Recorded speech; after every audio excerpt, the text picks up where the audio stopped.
And I think poetry helps us see each other as human beings. And the same thing can happen when you go to a poetry reading, a poetry slam, whatever you want to call it. It's the spoken word that adds that other level of vibration. It adds that other heartbeat. You get to see that living, breathing, alive poet on the stage writing, because sometimes people look at poetry like it's a dead art form, like it's just Shakespeare, it's just, dead poets, and that's what poetry is, but it's not. It's alive, it's living, it's breathing, it's revolutionary, it's changing minds and changing the world. Bienvenidos! This is Encounter Culture from the New Mexico Department of Cultural Affairs. I'm your host and editor of El Palacio magazine, Emily Withnall. Let me tell you something. My manic is a war in slow motion. It's suffocating under a blanket of smog. It's a mother forgetting my name. It's a graveyard full of visions of me that no one has ever met. It's pacing the floor with a prayer made of sweat and panic. It's grief wearing my skin like a borrowed hoodie. It's a desperation curled on the bathroom floor, mouth open, no sound. It's being triggered by a color, a scent, a song, feeling bound by the language you never learned to explain what's happening inside. They told me, just talk to someone. As if my tongue hasn't been tied with shame. As if desperation hasn't carved silence into the walls of my throat. But this isn't weakness.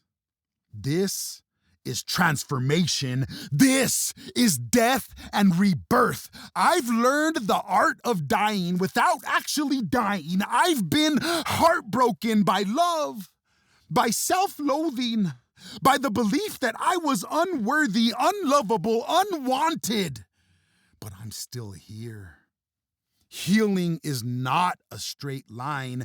It's a crescendo of setbacks and small miracles. It's a shooting star in a thunderstorm. It's learning to laugh again with scars still healing. It's seeing your own reflection and saying, I will not disappear. I will not let my story end here.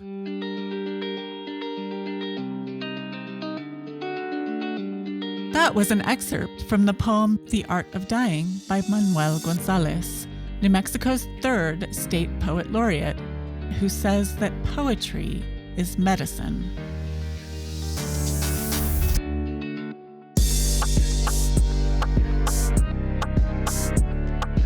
My name is Manuel González. I'm from Albuquerque, New Mexico. I was born and raised there. My father is from Albuquerque. Well, actually, he's from a little town in northern New Mexico called Anton Chico. But he was one of the originators of what's known as New Mexico music now. He was the leader of a band called Manny and the Casanovas. He died when I was a baby, and so I never really got to know him. So I embodied his artistic spirit in a different way, and mine came out through poetry in that way.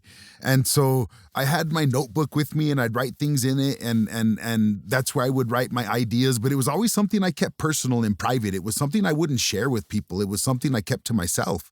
But as I got older, I would write poems for my friends to try to get them dates, to try to get the girls to pay attention to them. It didn't always work, but it was a good reason to write. I was always looking for something that spoke to my spirit in that way. And the first thing that happened was I walked into a poetry slam. Now, I don't know if you've ever been to a poetry slam, but a poetry slam is a competition. And the way it works is poets get up on the stage and they recite poems that they wrote themselves. And every poem is judged on a scale from 0 to 10. 0 is a poem that should never have been written, should have been left home. It leaves a dirty smell on the stage when they're done. 10 is a poem that changes your life. It changes your world. It makes you see colors you never knew existed before. They say at the Poetry Slam that a poem that deserves a 10 is a poem that causes simultaneous orgasm within a 10-mile radius. So it has to be a really, really, really good poem. So I'd go to those poetry slams in awe of these poets that had the courage to get up there and share their soul in that way. And I'd get up there and I'd try. And I'd get up there and my paper would be shaking and I'd be really scared. And I did what I had to do to get to the end of the poem and I'd lose.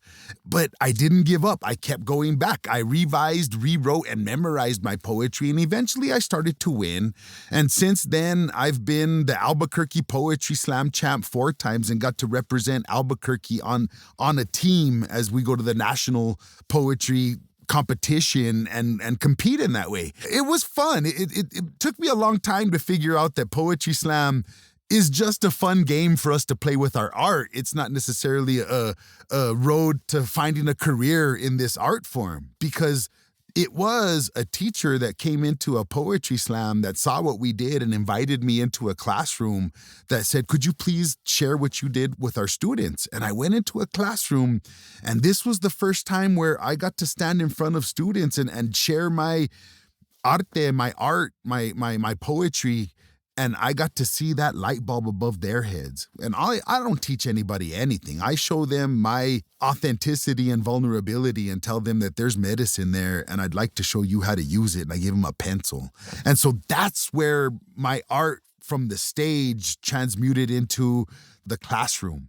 And so I was part of a Poets in the Schools organization, and they sent me to the 4 corners of New Mexico, to all the little rural towns in New Mexico. And I'd go into almost every English class in the school, and by the end of a couple of weeks, we'd change the whole dynamics of the school. Like, they would be like, when we got there, the pretty kids, the jocks and the athletes were the popular kids. When we left, it was the kids that were brave enough to stand up and share something authentic and sincere. And like, they saw each other's courage and the strength that it took to stand up and be vulnerable in front of each other. And they didn't make fun of or clown each other in any way. It was like, wow. And we got to support each other. And it was a beautiful thing. And so I got to do that over and over again and over and over again. And it got to the point where I would be even spoiled. Like, if I can't make at least one kid cry for every class, like, I feel like I didn't do my job. Like, I didn't do it good. And so I kept doing that and I loved it, but it was a little bit unreliable. I mean, as an artist, that kind of life can be, feast or famine. Sometimes I was working every week. I was at a different school in a different place, and we were doing good. And then there were months where I didn't have any jobs and it was hard. It was a lot of sacrifice that my wife, Nicole, and my daughter, Sarita, did for me so that I could follow and pursue this idea and dream of sharing this art form with people and trying to be, I don't know, some poet. And it wasn't until I went to where I'm at now. And where I'm at now is the Native American Community Academy. Now, I told you I had been going from school to school, and I was like Mary Poppins. I'd drop in and I'd be like the rock star poet, and I'd hit every English class, and I'd get kids to express themselves and cry, and then I'd go to a different school and I was done. And then I went to this school, and that was the first time I was somebody's everyday teacher for all year long. And it wasn't 2 weeks, I'm a rock star and I'm gone. They saw my bag of chicks and they were like, okay, now what? And I had to figure out what it means to actually be a teacher. I use poetry and literacy as a guise to get into spaces where we can do good heart work.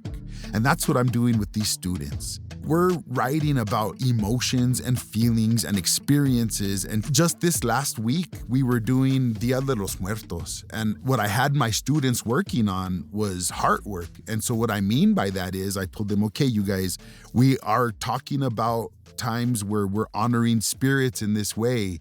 And these spirits are here because they're here as our ancestors to help us process trauma. And today we're going to build an altar. And this altar is going to be an altar of words. And you can put anything you want on that altar. You can put a jar of your grandmother's tears. You can put all of Albuquerque on this altar. It's just whatever's sacred to you, you're going to put it on this altar. But what you're putting on that altar are things to represent 3 traumas.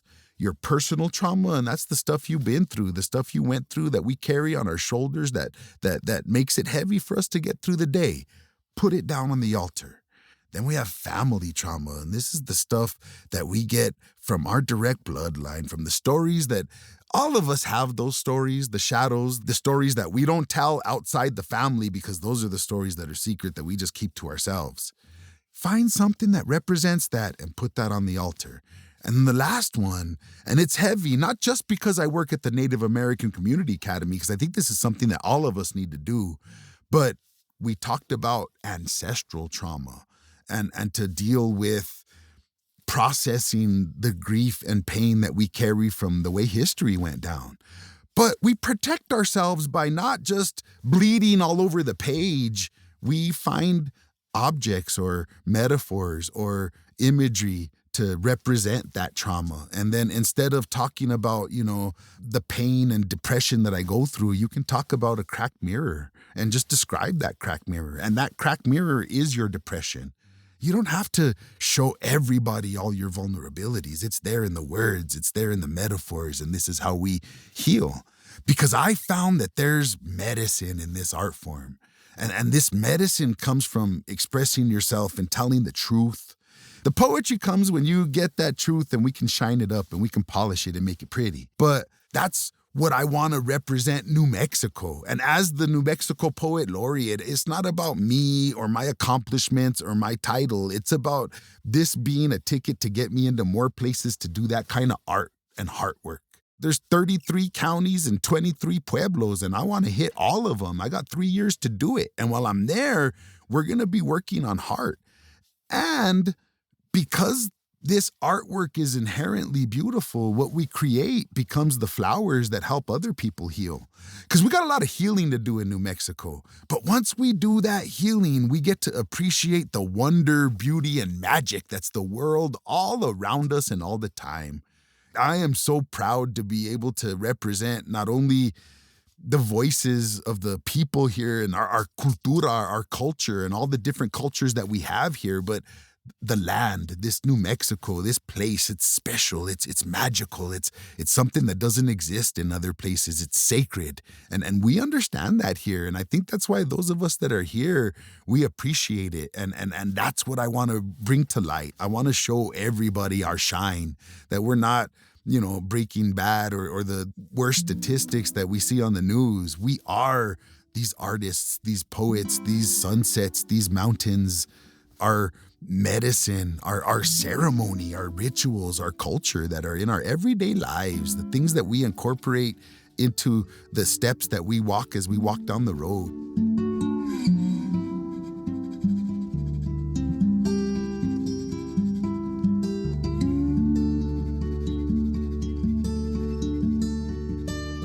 I had a conversation with my daughter. She's going to UNM. She's taking Chicano studies. And one of her professors years ago had a problem with the fact that Latino literature had a lot of magic realism in it. And I got mad because there's no reason we should feel bad about our magic realism, because it's not magic realism. It's how we live our lives. It's who we are. It's the way you perceive reality, that there is magic all around you. We're not writing fairy tales into our stories. We're telling you how we see the world. And that's why it's a beautiful thing. So we just had that conversation the other day about incorporating magic realism into our poetry. And it's in those metaphors, and there's healing and there's spirit work. I'm sorry, don't ask me to talk about poetry, because I'll talk about poetry all day long and then I won't let you get a word in edgewise.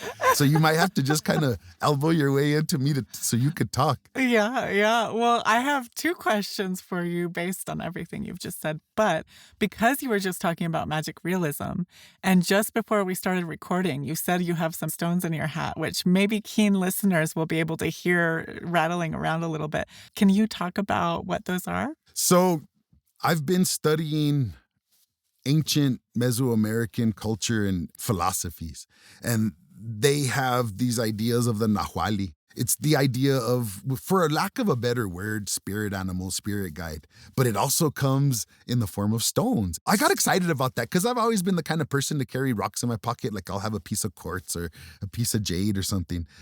But I wanted them in my hat to keep them on my mind. And there's onyx, and that's where I keep my negativity and anger and all of those kind of things. There's jade, and it's a precious stone, and it represents my culture. There's amethyst in there. And mostly it's there to remind me of kind of my path and the ideas that I want to keep on my mind. And the noise reminds me of the reasons that they're there. And those reasons keep me going in the direction that I want to keep going. And so my friends and family are already used to that noise, and they laugh at me that I have rocks in my head. But I like it, and it kind of, it's a good little spiritual reminder for me like that. And I love that what you said about your daughter, studying Chicano studies, because in the winter issue of El Palacio that's going to be out when listeners hear this, there's going to be an article about one of the photographers in the Voces del Pueblo exhibition at NHCC, and specifically about the women's role during the Chicano movement in Las Vegas, where they had a farm and they taught the children the cultural ways and stuff like that. So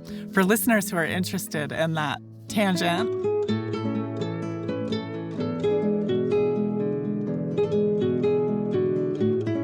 I also wanted to ask you about your dad.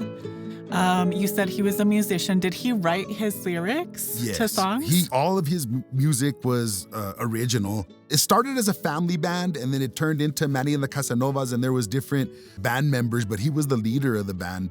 And it was in the late 60s and mid 70s where most dance halls in Albuquerque, they would go and fill them with that music. And I hear stories of them having big award ceremonies, and it would be between Manny and the Casanovas or Al Hurricane, and Manny and the Casanovas won the award, and my family would tell me these stories. But then my father got sick and he got cancer. There's another story they tell where my father was in the hospital and he was going through chemo and his hair fell out. And Al Hurricane famously wore a wig, and you would never see him without that wig on his head. And when he went to go see my father as he was passing away, he took that wig off his head, and they both kind of shared each other's bald heads in a moment of kind of, like, I'm bald too, compadre. And it was a beautiful moment that they shared with each other. We have these beautiful stories and these things that are part of our culture and our history, from music to art to the land itself. Mm-hmm. We are poetry. You don't have to look far to find those metaphors here in New Mexico like that. Did you inherit any of those lyrics that he had written down from his songs? That's hard. My father passed away when I was about 18 months old of cancer. And my mother was in mourning, obviously, because she was in love and lost her husband. So I was a baby. And every time my father's music came on, my mother would start to cry. Oh. And I would associate that pain with his music. And so I didn't want her to cry. So I wouldn't put that music on. And so it was almost something we didn't listen to much in the house. But whenever we would go visit family or would go anywhere, they would be happy. Oh, look, let's put on this music. And then my mother would start to cry. As I'm older now, as an adult, yes, I have gone into those lyrics, and they're old rancheras and they're love songs and dance songs. And that's kind of the music he played. Yeah. But I think that's why one of the many reasons I'm a poet is because I'm using poetry as a means to process that type of emotion into something positive and beautiful. Even in the grief, even in the pain, that process of healing from it, there's flowers there. And that's what poetry does. That's the power of the medicine in this art form like that. Yeah. Wow. Any listeners who have been listening in a dedicated way will maybe remember I talked to Tommy Archuleta, and I feel like there's some parallels between the conversation I had with him in that episode on the podcast and what you're talking about. Dime si tú me quieres, si tú me adoras como yo pienso. Dime que no. One of the questions I had for you is, slam poetry is such a distinct art form, and you know it when you hear it, but I'm curious how you might describe the difference between slam poetry and poetry on the page. Obviously there's overlaps, but how do you kind of define them separately? One of the questions they asked me when I was trying to be the New Mexico State Poet Laureate was about the different communities in New Mexico. And there's different communities in poetry. Now there's us slam poets. We're very boisterous. We're very loud. We're very emotional. But there's page poets that their poems exist between their pen and their paper, and they publish. And even when they recite their poems, it's not to be loud and in your face. The emotion and the feeling needs to be in the words already. You don't need to add extra emphasis to put it there. But as a slam poet, we have to, on that stage, take these words and touch you in a way, like we got to reach into your heart and squeeze your chakra in a way that makes you remember it forever. And sometimes it takes the trembling in the voice. It takes the authentic and sincere holding back of emotion so that you can just get the words out before the floodgates open. And that's something that touches people in ways that we're not necessarily ready for, because there's healing that needs to be done in society. And we're looking at the other side, and both of us see strangers on the other side. But when we come in through emotion, through experience and feeling, it goes around those walls that we have up about politics and ideology. I started poetry as a young Chicano in Albuquerque, writing my own little poems to myself, but it wasn't until I went to a poetry slam and I got to see other people get up and recite poetry about their experiences, and I could not only see the similarities that I have between me and maybe a queer person from a different culture up on stage that I thought I had nothing in common with, but I saw their heart. And I saw that my heart beats like their heart beats, and my heart feels like their heart feels. And I don't need to look at them as somebody other than myself. And I got to see the humanity in other poets and other people and other experiences, instead of just living in my own bubble and not seeing past the end of my own nose. And I think poetry helps us see each other as human beings. And that's where, there's the quiet poets, the ones that write in their paper. You can still see it if you sit there and spend time with those words and that paper and let their prose seep into your spirit in that way. It affects you. And the same thing can happen when you go to a poetry reading, a poetry slam, whatever you want to call it. It's the spoken word that adds that other level of vibration. It adds that other heartbeat. You get to see that living, breathing, alive poet on the stage writing, because sometimes people look at poetry like it's a dead art form, like it's just Shakespeare, it's just dead poets, and that's what poetry is. But it's not. It's alive, it's living, it's breathing, it's revolutionary, it's changing minds and changing the world, because it comes in through emotion, it comes in through humanity. We see each other as human beings because we all have feelings and we all understand some of this trauma that we all need to heal from. Do you ever wonder who coordinates public art around New Mexico? Or how the governor's awards for excellence in the arts are chosen? Or who runs the new Artist in Residence program at the historic sites? New Mexico Arts supports these programs and provides funding for art services throughout the state, including Arts in the Military, Poetry Out Loud, the Folk Arts Program, and Arts and Cultural Districts. To learn more, visit nmarts.org. Some things you can find on the internet, and others, not so much. Putting together a publication as interesting and beautiful as El Palacio magazine is hard work, but it's well worth the effort. The articles we cover, ranging from artist profiles you can't find anywhere else, to impressive archaeological discoveries, to histories of events in New Mexico that are underrepresented in our state's archives, offer important and insightful writing about topics you definitely won't find on the internet. Subscribe at elpalacio.org/subscribe. I guarantee you won't want to miss an issue.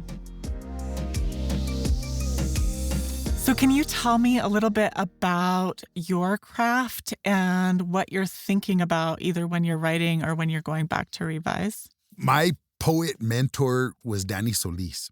And when I first started writing, I would wait till inspiration hit me like a lightning bolt.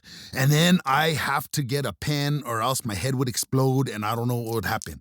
So I would write it and then it would all come out and then, I'm done. And my mentor would look at me like I'm crazy. Like, you're not done. You just vomited on the page. You need to go and revise this. You need to go and polish this turd and turn it into something beautiful.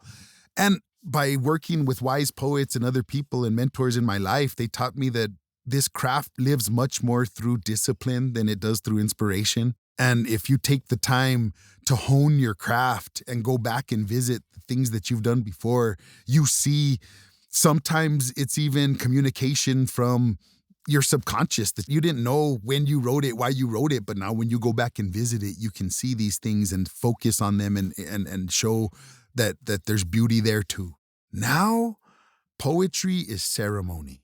And when it's time for me to write, which I try to make time every day, I treat it as such. It's sacred. It's a time where I'm going to be trying to quiet my mind so that I can allow not only the words of my ancestors, but whatever inspiration needs to come through. I honor the fact that none of this belongs to me and it's not mine. And just because even it came through my pen doesn't mean that this inspiration is because I'm this great person. It's because the spirits and inspiration used me as a vessel for it to come through. And once I honor it in that way, what I create becomes more sacred. One of my favorite writers is Victor Villaseñor, and I saw, speaking of his, anyways, he said, I'm not a writer. He said, I'm a rewriter. I write what I write, but then I got to go back and fix it. And that's where it is. And that's what I tell my kids. Whatever you do now, don't even worry about it. Don't worry about sounding good. You're making bricks. Once we're done, then you can take these bricks and build your house. But right now, let's just make the bricks. And they can be ugly. They're made of mud. Don't worry about it. They're adobe. We're gonna make some ugly bricks. But then we can make a pretty house out of them bricks. And that's my method. We start with deep breathing techniques. And I try to show them that you're pulling in inspiration through your breath. And as you breathe deeply and consciously and with intention, then that inspiration will come. And make sure when you're done writing that you thank that inspiration, that there's gratitude in your heart, that you understand that you're not this genius because you wrote something amazing. You were just lucky enough to hear the channel as it came through you and you wrote it down.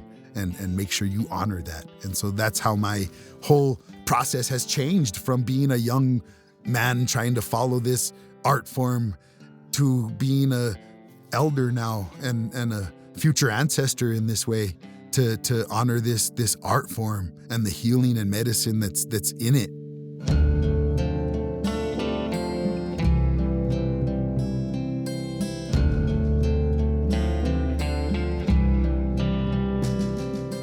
Do you have any specific memories, either of you watching a particular slam poetry performance or of you doing a particular poem that really moved you or broke through something? Okay, this might tell you too much of my story because, no. All right. So I was a knucklehead in my 20s, getting into a lot of trouble, and I got in trouble with the law. And to make a long story short, I was on house arrest for being a knucklehead. And one day, my probation officer tracker guy calls me into the office and he's like, okay, come here. And I still had like 3 months left to be on house arrest. And he gets the cutters and cuts the ankle bracelet off of my ankle. And he says, okay, you're done. And I knew I still had time left. I said, what do you mean I'm done? I don't know what you're talking about. And he says, you're done. We're not going to do this no more. I don't know. I thought there would be, I had never been in trouble before. I don't know how it ends. And so I thought there would be, a letter or something. I don't know. So the worst thing you could possibly do on house arrest is go to a bar. I'm not really a drinker, but I was testing him. So if I wanted to, I could go to a bar if I want. He said, oh, you're already going to mess up already. And I said, no, I just wondered. And so I went home and I opened up a newspaper. And at the time they had the Weekly Alibi. It's the newspaper you get for free that had all the cool stuff in it. And I was looking in it and I saw a poetry reading. And I had never really been to a poetry reading. And I had just spent time getting in trouble and I didn't know what to do. That's why, how much trouble can I get going to see poetry? So I just decided to go to a poetry reading, and it was at a place called the Dingo Bar. And it just so happened to be Santa Fe versus Albuquerque. And I think this was the year 1999, 1998. And I saw the most amazing poets get up on the stage. I saw Danny Solis. I saw Matthew John Connolly. I saw Sarah McKinstry Brown. Some of these greatest poets that now I know who they were. But then I didn't know this. I didn't know it could affect me. I didn't know going to a poetry reading and seeing poets get up on the stage is like having them punch each of my chakras and making me feel in ways I wasn't ready for and didn't know I wasn't expecting. So I was busted open and was like, oh, wow, that's what I've been looking for. They cut off my ankle bracelet that day. So that was the first day my whole life changed direction. I stopped making stupid mistakes, getting into trouble. That's when I started moving in the direction of my art and taking it seriously in that way and writing and wanting to go back to that poetry reading. And then I was going to every open mic, every slam. I wanted to feel that feeling. It was like, I got addicted to that catharsis, to that feeling of being busted open. And then it's something that I can't explain. As a poet, I can't explain it. I try to explain to my students, there's a time when we snap our fingers at a poetry slam. One of them is if a poet gets up on the stage and the paper starts to shake and in the middle of their poem, they forget what they're saying and then there's moments of awkward silence. We snap our fingers to show support, to tell them to take a breath. We're okay. We're with you. But there's another reason why we would snap our fingers in a poetry reading. It would be when someone gets up on the stage and is like they brought exactly what you needed to hear at exactly the moment you needed to hear it. It's like that metaphor spoke to your heart and healed you in ways that only your ancestors could feel. And you can snap your fingers in the middle of their poem without messing them up, but they can hear your snap and they can hear that respect and hear that appreciation because we need that response as the audience for the poet as we're on that stage. And that's that moment. And I've been there. I've been in the audience and it's like time stops. It's like they're talking just to me. It's like their words hang in the air and we just get to have that moment of beauty and metaphor and power as their words are healing my spirit. And I can feel it. That's why I got addicted to that going from school to school to school because high school kids come into the room. I don't want to do poetry. Man, we got to do, by the end, sir, look, I just wrote this, sir, I just wrote this and I want to know if you think it's any good, sir, and I knew I got him, yes, and yes, I know it's good, whatever it is, I know it's good because you wrote it and I get to tell them, and I love that. The first couple of years when I was somebody's everyday, working at NACA and their everyday, all the time teacher, I was doing emotional poetry assignment after emotional, and like they got to hate me. It got bad. Like they didn't want to go cry in my class every day. After a few months of that, like they didn't want to come to my classroom anymore. And I had to figure, okay, it's okay to write about pizza every once in a while, and we got to put those in there too.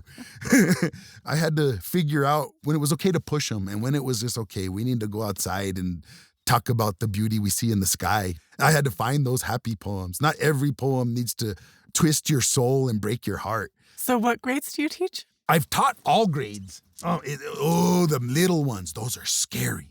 The kinders up to even the middle schoolers, they're a whole other ball of emotions. But the little ones, they really want to please and they really want to write, but then it's like herding cats and they're in every direction. And okay, let's write about a color. What's your favorite color? My color's blue. Okay, now tell me 3 things that are blue. The sky, yes. Okay, blue Jolly Ranchers. You like them when they make your whole mouth blue? Yes, write that down. And it's easy once we get there, but it's hard to get them to focus. And it takes way more of my energy than to just I read a poem to them, give them the pencil, and then kind of sit there for 15 minutes while they cry to themselves on their page.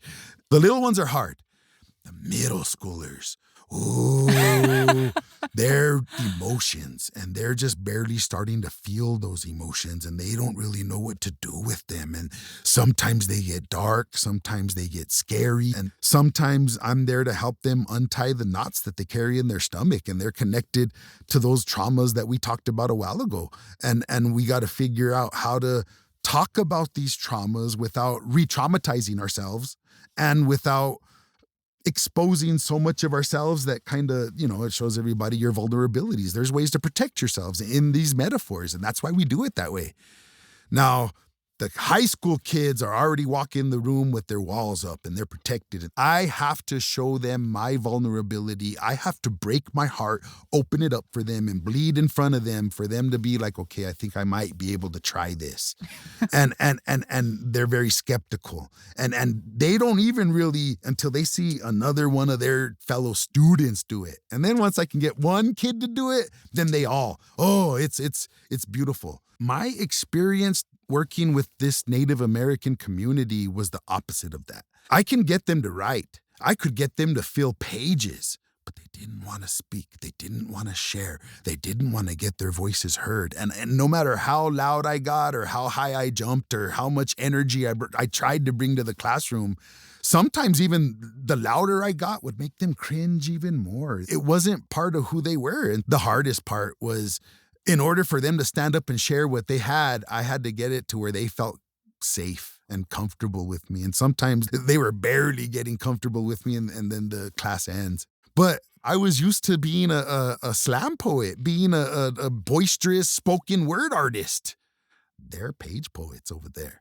And I had to work with them. It forced me to find different techniques and ways to work with them, and that it's okay to allow them to be quiet and write in their paper, and then I read and we can discuss it, but it's not standing up and yelling and crying and showing everybody my heart and my soul and my experience.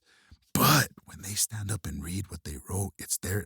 Like I told you, the emotion, feeling, and power, it's written in the metaphors. It doesn't need to be yelled at the top of your lungs. I found that their intensity comes from this beauty that comes from a connection to the land, a connection to their ancestors, and a connection to this trauma that they understand in ways that I thought I was turning them on to something when their ancestors were already talking to them and they were already writing that down. And so I'm just there to add pencils and give space.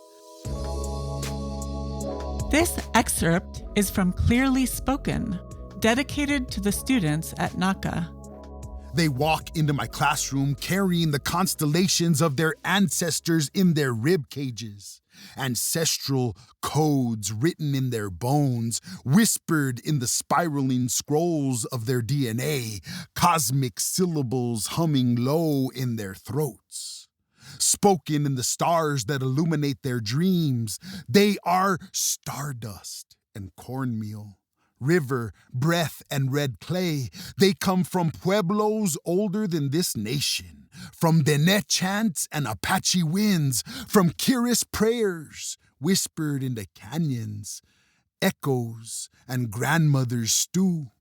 They come not to be loud, but to speak from silence, from ceremony, from generations unbroken by boarding school ash. They sit with quiet fire, not silence, but fire, because their resilience isn't loud. Their fire is not for spectacle. Their rage is not theatrical, but it is clearly spoken. And I've seen it in the poems that they write with the ink of resilience on paper that becomes a battlefield, a sweat lodge, a sacred site. They weave their words like prayer rugs their grandmothers taught them to weave on looms of ancestral cords. She told them the stories of the nightmares that she survived. They called it education in those old Indian schools with children buried beneath the soil. And this new generation of indigenous children are here to heal from the traumas of their grandmothers, writing their medicine in each and every line. They reclaimed religion and rewrote it as movement, as decolonization, as freedom, as the right to feel joy without asking permission. And they don't do this for applause. They do it for return of land, return of language, return of love untouched by colonization.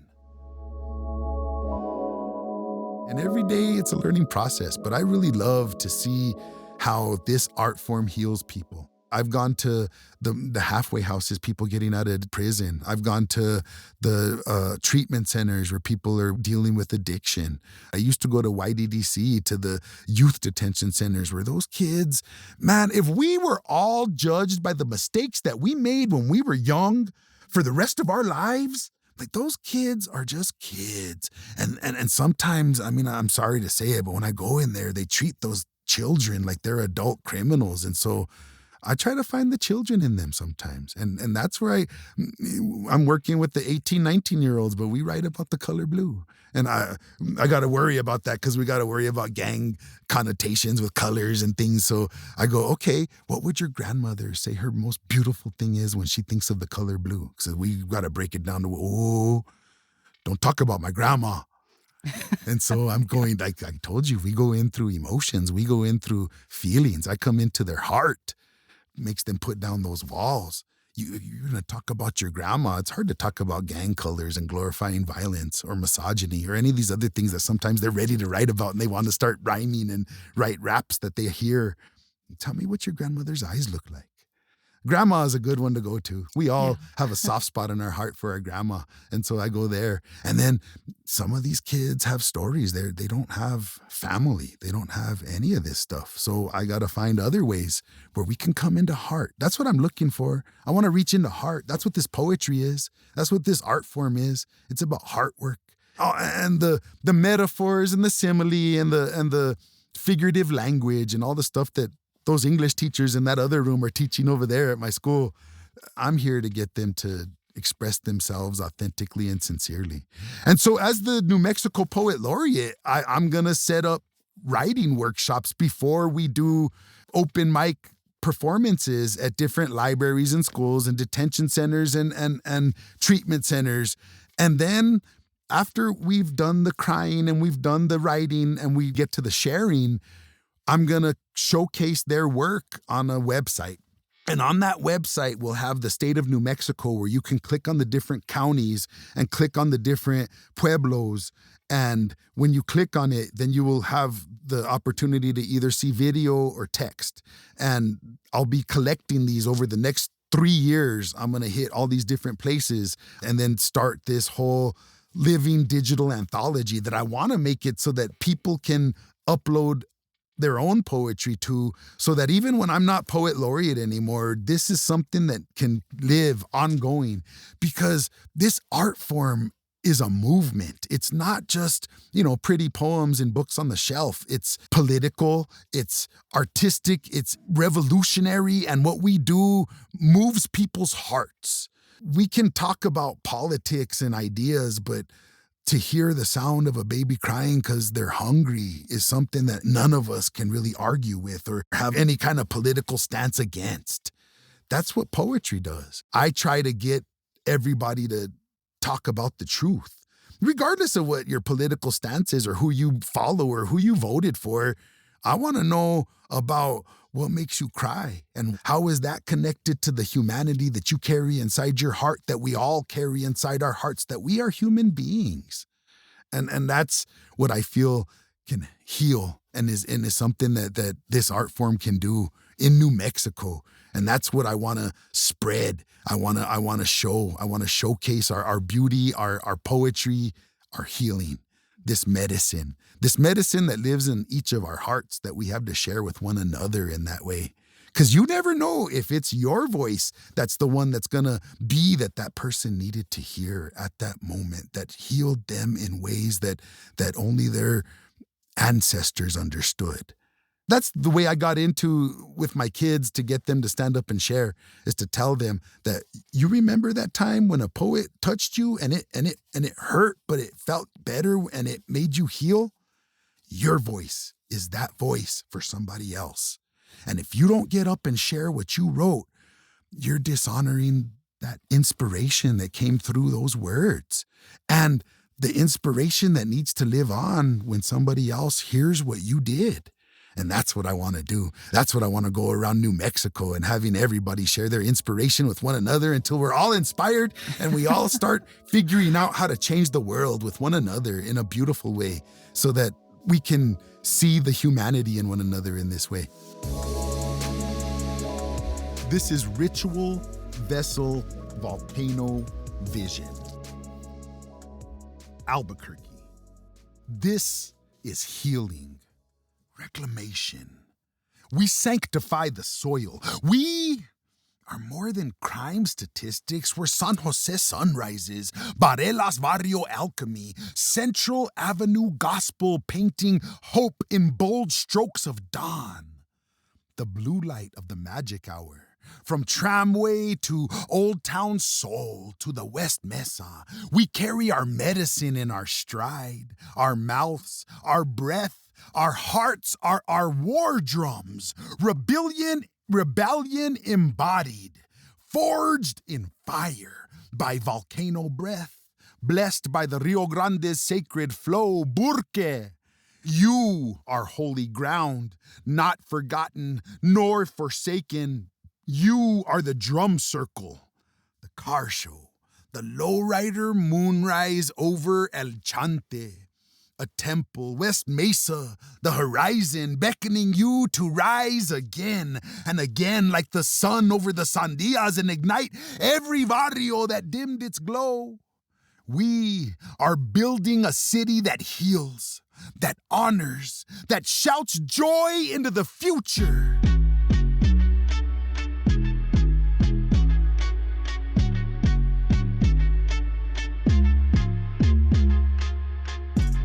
Find out about upcoming events and work from Manuel González on his website, linked in the show notes.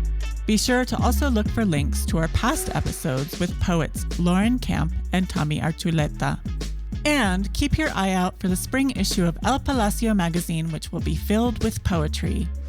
The issue will feature a profile of the new U.S. Poet Laureate from Santa Fe, Arthur Z., and Lauren Camp's community poem project featuring poems she created in small towns around the state during her tenure as New Mexico Poet Laureate. The issue will also feature a profile of Manuel written by yet another former Albuquerque Poet Laureate, Hakeem Bellamy.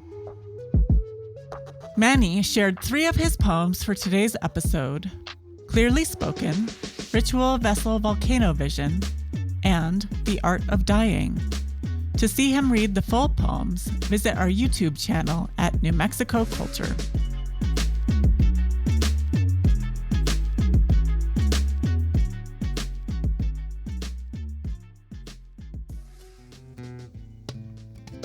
Encounter Culture is a production of the New Mexico Department of Cultural Affairs.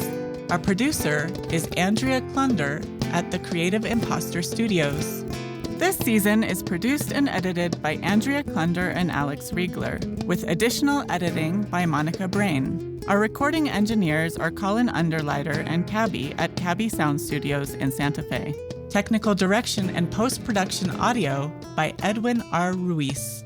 Our executive producer is Daniel Zillman. Thank you to New Mexico artist El Brujo de Santinava for our theme music. For a full transcript and show notes, visit podcast.nmculture.org or click the link in the episode description in your listening app. I'm your host, Emily Withnall. The New Mexico Department of Cultural Affairs is your guide to the state's entire family of museums, historic sites, and cultural institutions.